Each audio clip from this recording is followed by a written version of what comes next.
So recently, streamers, in particular xQc, have been involved in a heated debate about something called React content.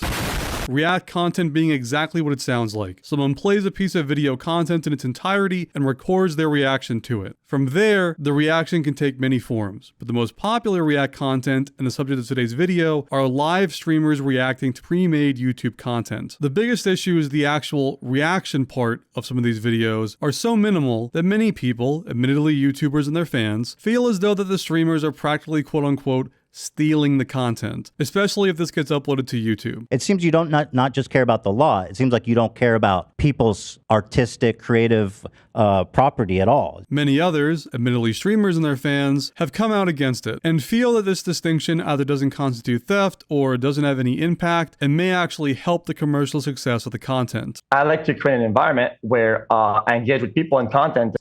They believe in the mutually beneficial nature of the interaction. Some even argue that this kind of ownership protection doesn't matter at all. But ultimately, if I understand your position, you don't really care about the legality of it. You're more concerned with the philosophical thoughts of like reacting to content. The limitations of that is that I care enough about it to where it affects me. xQc seems to believe all of this. He recently got into a debate with H3H3 discussing the matter.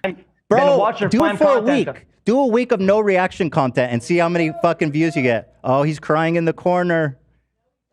Oh, okay, sure. I mean, that's content, man. Broadly speaking, I enjoy React content. I think when done right, it can be an entertaining and even important work in this space. However, when done wrong, I'm on the side of the YouTubers. I do earnestly believe that a lot of React content is closer to theft than something original. But what constitutes doing it wrong, and why do I feel that way? Well, before we get into that, a few things up front. First off, please feel free to react to the video. I just ask that you at least stay in your chair while the video plays. Second, this is primarily a discussion of ethics, not whether streamers should be sued. I do reference the law, but I'm not a lawyer, and this isn't legal advice. The law stuff is just convenient verbiage, and yeah, it does lend some credence to my arguments that these ethics are important enough to be enshrined into law in 40 countries, including the US, UK, and Canada. And finally, although some of my arguments could apply to live streams, there is a gray area for live streams that we'll get into later, so I won't pass overall judgment on them. What I would definitely consider bad React content, however, are reacts uploaded to YouTube that are not fair use. But what is fair use? According to Section 107 of the U.S. Copyright Act, fair use is a legal doctrine that promotes freedom of expression by permitting the unlicensed use of copyright-protected works in certain circumstances. Basically, it's whether it is fair to use other owned creative material in the creation and distribution of another creative material without permission. So, what constitutes fair use? Well, there are 4 guidelines in determining fair use. They're flashing on the screen now, but instead of going through them point by point, I want to reduce it to 2 relevant points. 1, whether the work is transformative, and 2, how much it competes with the original work. So let's go through these points. Point 1, what is transformative? Transformative uses are those that add something new with a further purpose or different character and do not substitute for the original use of the work. In layman terms, the derivative work is its own thing. For an extreme example, going to see Oppenheimer in theaters, recording it on a camcorder, then re-uploading it to YouTube would not be transformative, even if you said, that's crazy, every time an atomic bomb went off. Maybe the experience changes between watching a crappy camera-recorded version at home with some voiceover versus watching the movie in an IMAX theater with lots of people, but the meaningful portion of the work lies in the work itself. Verbiage for this sort of distinction actually exists in the official legal definition. They call it the heart of the work. The heart, Osborne. The heart is what the main draw of the content is. This is why uploading Oppenheimer to YouTube feels wrong or feels like stealing. To most people, even to those that do it. It's not the fact that someone made more money than the original creator or the fact that the legal threat is scary. It's the fact that without express permission of the creative owner, someone took a creator's work, their heart, without permission and used it in a way that is so non-transformative that it feels like a copy as opposed to its own thing. However, if someone reviews reviewed Oppenheimer, the use of movie footage in that review would be treated differently than it would within the re-upload. Even if someone may watch that review instead of seeing the movie, the review is such a radically different experience from watching the movie that it becomes its own thing. It is considered transformative. The idea is that if someone creates a piece of original content and releases it commercially, they have some kind of creative ownership of that work. They made that heart themselves. And if you're using that heart, then it better be contributing to a work of your own that is transformative compared to the original video. If it isn't, then it's a violation of the creative ownership of that work, and this is unethical. You may disagree with this even philosophically, but in a system where owned property is private, where this property represents a monetary value of time and effort, and where people need money to survive, most people feel that it is unethical to ignore the desires of the owner of a for-profit creative property in a way that financially hurts them, especially if the people doing the ignoring are more powerful than the original creator. With a React video, what really matters is why people are watching the video. How much of the heart of the React relies on the original video versus the reactor's reaction. If a work is transformative, it is a very strong tally in the pro-fair use column. If it isn't, it's a strong tally in the negative one. The last point relates to the effect of the use upon the potential market for, or value of, the copyrighted work. In other words, whether there's any potential financial harm done to the original video, now or in the future. Uploading Oppenheimer to YouTube would be seen as a replacement of the original work and would clearly do harm to the movie. Note that in order to say that, we don't need to prove that every YouTube view, or even every YouTube account who watched the YouTube upload of Oppenheimer would have translated into a direct one-to-one sale of movie tickets if that upload didn't exist. The fact that the threat is present, that there are other factors that may make this upload seem like a reasonable attempt to replace the movie, that the upload was a commercial product, and that there was a lack of transformative content could all indicate that some amount of money was lost for some amount of the upload's views. Uploading a negative review of Oppenheimer, however, would not fall into that category. It is not seen as a competitor to the distribution of the movie in the same way. Since it's criticism, it may cause people not to see the movie and thus harm sales, but a review isn't seen as a competitor in the same way because it doesn't replace watching the movie, so any financial harm done is fine. With Reacts, the question is if a non-transformative React uploaded to YouTube is stealing views from the original creator. A view is not a one-to-one comparison for a movie ticket, sure, but like movie tickets pay filmmakers, views pay original creators. The ethical underpinning is the same. You are competing with the original creator's work in a way that is depriving the original creator of money now or in the future. So these are the two big points. Ultimately, the goal of fair use is to encourage creative freedom while offering protections so that people don't just take a work, make minor changes, then redistribute it for their own financial gain. My argument is that bad React content on YouTube does just that. They are 1. Not transformative, and 2. Competing with the original video. This means they fail the two big points of fair use and are essentially making money off of the original video's heart without permission. So let's go through both these points now, starting with point 1. A lot of Reacts aren't really transformative. All React content is already in a pretty precarious position with being transformative since you're using all of the contents of the video and the videos being reacted to are creative for-profit work, two things that weigh negatively in fair use. However, what can make up for this is the React itself. Unique commentary from the creator can change the experience enough that their video doesn't replace the original work. Like, you can just say, oh, oops, I accidentally threw away my key that I need to complete the game. You know, I hate games that do that. But I do like the idea of giving people a completely open environment, not telling anybody anything about the game, and saying, okay, here you go.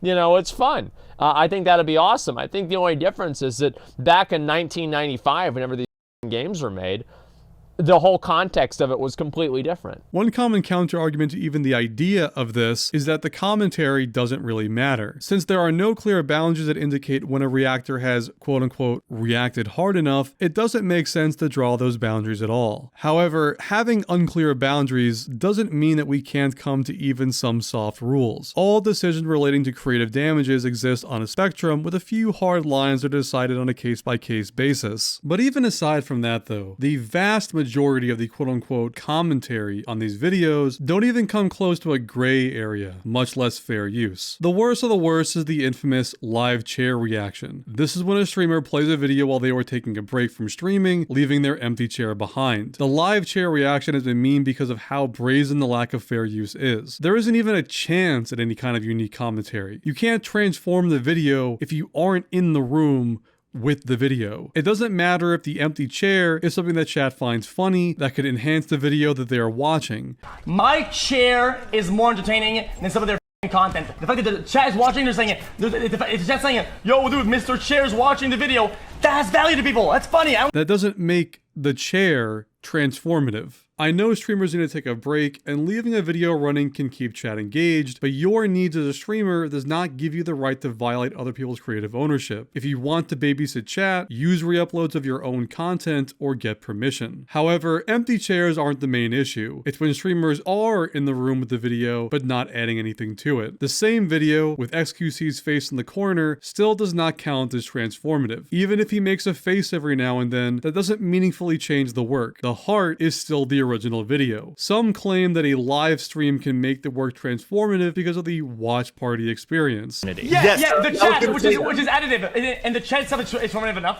The fact that there's a Discord that people can talk about, these are additive things that you don't really compute, and it's very hard to quantify, but are very much relevant to the final full-fledged product. Or that since viewers are only there for that experience and wouldn't be watching without it, that this is fine and transformative. I'm not going to claim that live Twitch stream reacts are inherently bad, but they aren't inherently transformative either. Ludwig actually did a non-transformative react stream recently with the anime Vinland Saga. I'm not calling him out for this, because when he did it, he openly had some kind of deal with Crunchyroll. He advertised them in the title of the stream. It was very, very obvious it was sponsored, and I mean that in a good way. You could argue that it being a watch party made watching the show feel different than watching it on Crunchyroll. You could argue that most of the people watching would have never watched it without seeing it on his stream, but apparently none of that mattered to Crunchyroll since he still had to make a deal with them to stream it. You can't say it was only because Crunchyroll has a monetary cost, because YouTube views have monetary value. Ultimately, the main difference between anime and YouTube videos about anime are legal protections and money for lawyers. Ethically, they are no different and should be treated the same. If you have the original creator's permission, like Ludwig did, then you have nothing to worry about. However, to blanket assume that every creator would be fine with that redistribution is unethical. This is why it was wrong, not just legally, but ethically, when xQc decided to start streaming The Dark Knight on a whim. Functionally, xQc and many other streamers do the same thing with other people's videos. Why viewers watch it on xQc's platforms versus the original creators may or may not be because xQc is where they first discovered the video, but the reason they continued watching instead of clicking off of it for a different xQc video is, for the most part, because they enjoyed the video being reacted to. Something that clearly relies on the original creator's video without permission is unethical. And this gets a lot hairier when it comes to the potential for financial gain or even financial loss of the original. This leads us to the second point, which is probably the most contentious point on that list, that a determination needs to be made as to whether the derivative work harms the current or future market of the original. In other words, whether or not the React video negatively impacts the original video, either now or later on. For live React content, this is a bit of a gray area, which is the main reason I avoid passing an overall judgment on it. But what about the YouTube uploads? Well, I would argue, yes, if you upload essentially the same video to the same platform, you will end up competing with the original video. I see two big counter arguments online from the streamers that justify this. One, that reacts aren't competitive because they help the original video, and two, reacts aren't competitive because viewers of live React content don't watch other YouTube videos. These arguments contradict each other. If React videos don't watch YouTube videos, then they aren't going to cause an increase in views for the original video, and your stream did nothing for them while making a massive gain for you. If the view spike is from streamers, then that means they do watch YouTube, which means there's a chance that the bad React content you made is competing with the original video. Even for stats that do indicate positive effects of this React for the original video, you have to keep in mind that any spike in viewership of the original video will be from two sources. One, people willing to rewatch a video they just saw, and two, people willing to invest their free time to support a YouTuber. And this is also keeping in mind that for both groups, we are further selecting for users willing to jump away from either the recommended YouTube feed or a live stream on a different platform. This is admittedly a small number of people and would explain the why creators do not report a huge increase in views from reactions on average. Somewhere between 150 and 180 of Hassan's fans came to watch my video following his stream, which on average translates to a grand total of about 40 cents and 7 subscribers. A lot of streamers say that since their particular creator or type of content is not in their wheelhouse, then none of their viewers would have watched the video without the react, and thus this makes the video non-competitive. Some of these streamers seem to not account for the fact that their followers can have multiple interests outside of them. xQc's infamous live share reaction of YouTuber Lemino's video could have deprived views from that creator. Just because he doesn't normally watch Lemino or a video of that type, it doesn't mean that there aren't people in his audience that do. However, this can get especially dicey if the video the reactor is watching relates to something that is part of their brand. xQc is a former Overwatch pro and still plays the game on his stream. If xQc did a bad react of an Overwatch video, there's an even greater chance that this video could hurt the original creator because a lot of his viewers are likely Overwatch fans who could have gotten the video recommended to them organically and watch it on the original creator's page. I have heard xQc counter this by saying that react videos are never served to people who don't seek out other react videos.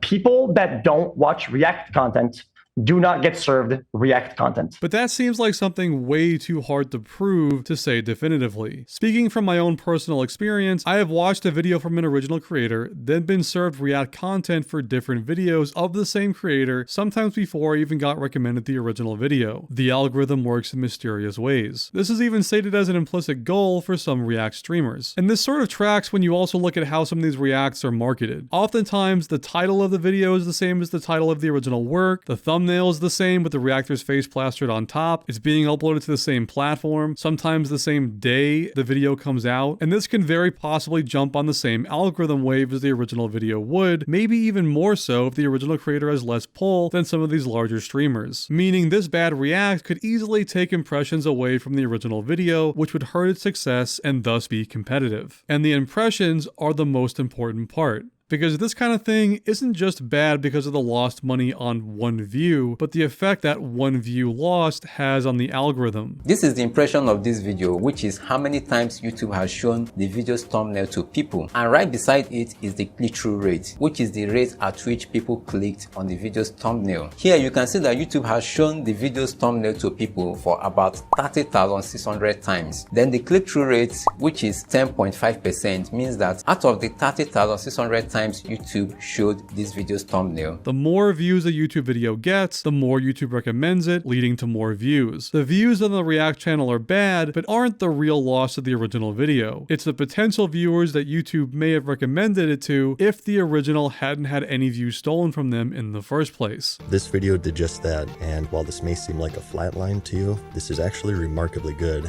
and because of it, it's one of my most popular videos because it's so consistent. But then we notice a little spike here on May 12th, because this is when everyone's favorite corporal decided he wanted to watch some real content and he reacted to it. So you'll see a bump in viewership here because he's consistent about giving credit and linked the video to his stream after watching it. But even visually here, you'll notice an immediate decline. I did actually take the time to average all of these out, and as you can just visually see here, we have a pretty significant decrease in viewership, presumably due to the fact that from this date there are now 2 major copies of this video sharing the algorithm. And I think that's a pretty reasonable conclusion to make, considering that the dip started directly after the reaction was made and posted.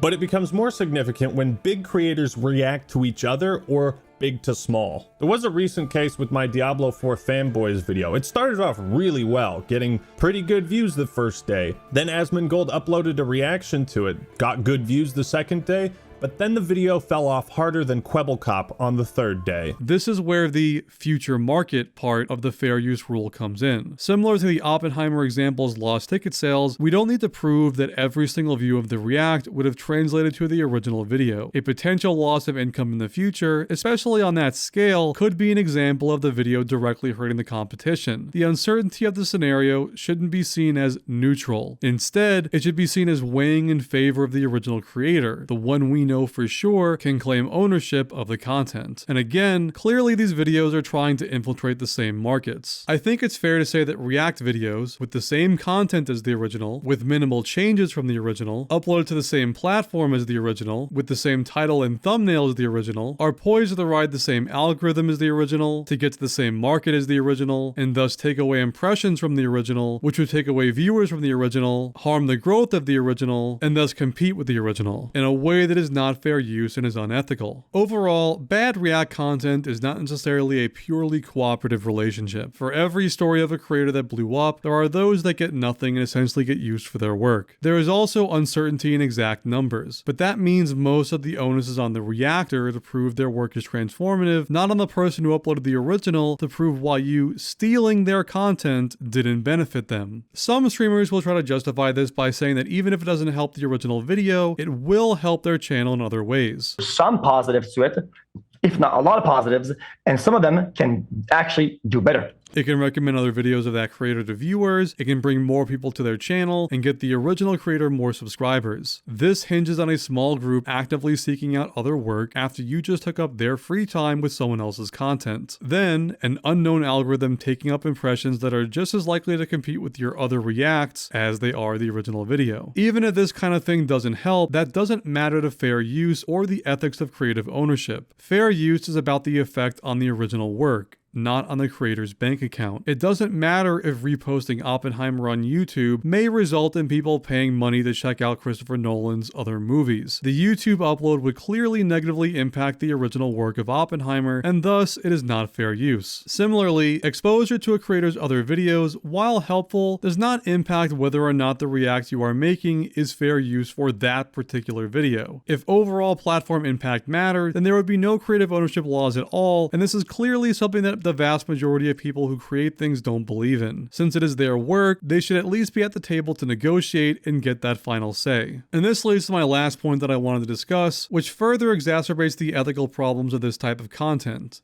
Permission. I have a literal fucking message from the guy you stole from. It's not an assumption. It's literally a fact. So I reached out to Vince Vintage and I said, hey, I'm just curious, did xQc get permission? And I'm going to read you the message he sent me, if that's okay. He said, really appreciate you reaching out, Ethan. I've never been contacted by xQc at all for any of my React videos. The fact that these React streams often happen without the creator's knowledge, much less their permission, shows a complete disregard for any agency of the creator in favor of the streamer's content pipeline. Put it simply, you don't get to set the price of something that somebody else owns and then buy it at that price without the owner's knowledge, especially if your payment is, at best, a very hit or miss level of exposure. Payment and exposure in general is a very shaky proposition, but at least in most instances, the proposition is proposed. Reactors just get a video from chat and then go to town. Again, I can at least somewhat understand this in a free-flowing live environment, but not with the re-uploads to YouTube. It doesn't matter if the reactor personally feels that it is a smart business decision for the creator to let them use that content for free. You don't get to make that decision for them. To show how ridiculous this is, let's look at another example. Let's say Ryan Gosling goes to a grocery store just after Barbie makes $1 billion. He's decked out head to toe in his Ken gear. The neon clothes, the rollerblades, abs out, ready to beach off whoever crosses him. He goes to the butcher or meat section and gets a full cart of the most expensive steak he can, telling staff that this is for him and the other Kens. Naturally, he cleans out all of the steak the store has. There are people taking pictures and talking about how Ryan Gosling's in the store. A Twitter post makes the rounds celebrating the story. The store owner sees this and is feeling pretty good about the publicity. The owner may even think it's a good idea to give away the steak in return for the free advertising. Before this is decided, Ryan Gosling leaves the store with the steak without paying, rollerblading so fast that nobody can catch him. Later, the store privately messages Ryan Gosling and says, hey Ryan Gosling, love you buddy, but why did you leave without paying? And Ryan Gosling replies, trust me bro, the value I just brought to your store with my presence alone will only benefit you, because now more people will go to your store and buy your other products. Now,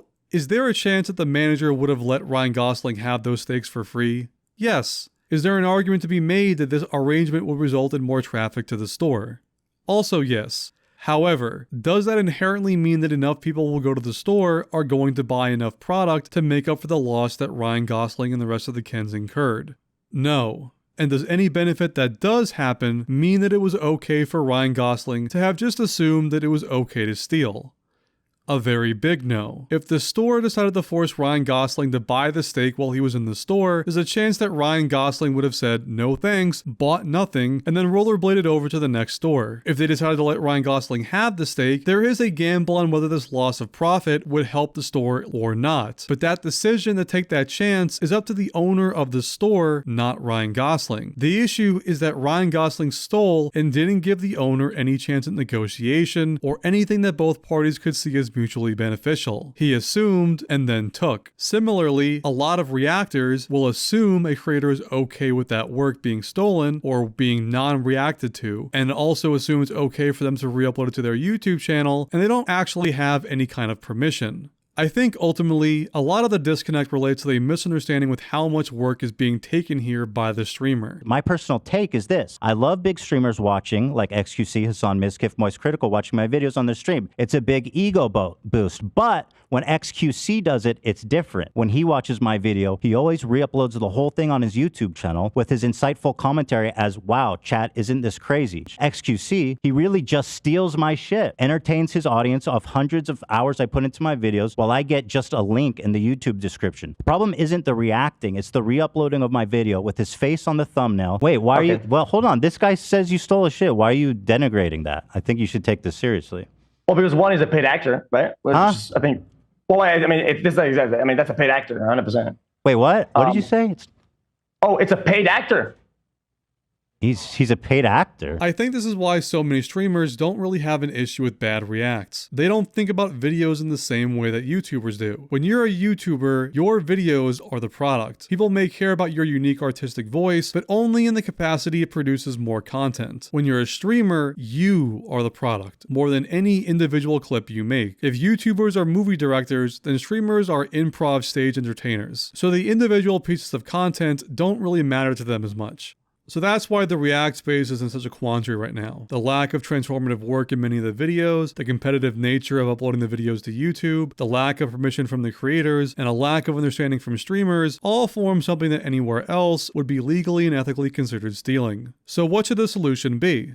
One way of doing this is to ensure the work meets the criteria for fair use. Pick things to react to that you feel you'd have a lot of transformative commentary to add to. Most streamers do this to an extent, but they also pick off-the-wall stuff from chat that they know nothing about. And that's fine. Given the live environment, I know that avoiding that can be difficult, but there's no excuse to upload that content to YouTube, especially with the same thumbnail and title, at least without the creator's permission. If you get that permission, then I would still make sure you shout out the YouTuber in a way that leads your audience to them even while live. Don't skip parts where the original creator promotes their stuff. Let the creator's sponsor play, let their Patreons go through, let them shout out their other videos. In other words, let this be as beneficial for them as possible, as beneficial for them as an original view would be minus the actual view. Even if none of your fans watch the video, that way it's still beneficial to the creator in some way. Usually her editors make sure to crop out the watermarks of the user, and she never links these accounts in the description or gives them any shout out whatsoever. I know some streamers will cut this part out because they're afraid of chat finding it boring, but chat being bored for a minute doesn't supersede being respectful to the person who made the original work. If you're gonna use a creator's whole video, you should at least play the parts of the video that help them. If you do all that, you're generally fine. If you ask permission and don't get a response, then wait a little longer. If this really is so beneficial to creators, you'll probably get enough yeses to still keep your content flowing. You could even get blanket permission for all creators' content. Some streamers and creators already have that deal in place. Meat Canyon is my friend who gave me permission to react. Note that even if every single creator you ask ends up giving permission and liking it, that doesn't automatically make it okay to use something of someone else's without that individual's permission. A larger creator like Mr. Beast may be fine with everyone reacting to their stuff because they already found their core audience and now care way more about putting their content in front of as many new audiences as possible. But that is the price that creator set. Streamers need to stop assuming right off the bat that everyone has that price point for non-transformative reactions of their content. One argument that I've seen from xQc on this topic is that if you don't like his react to your content, you can just reach out to him personally or DMCA it.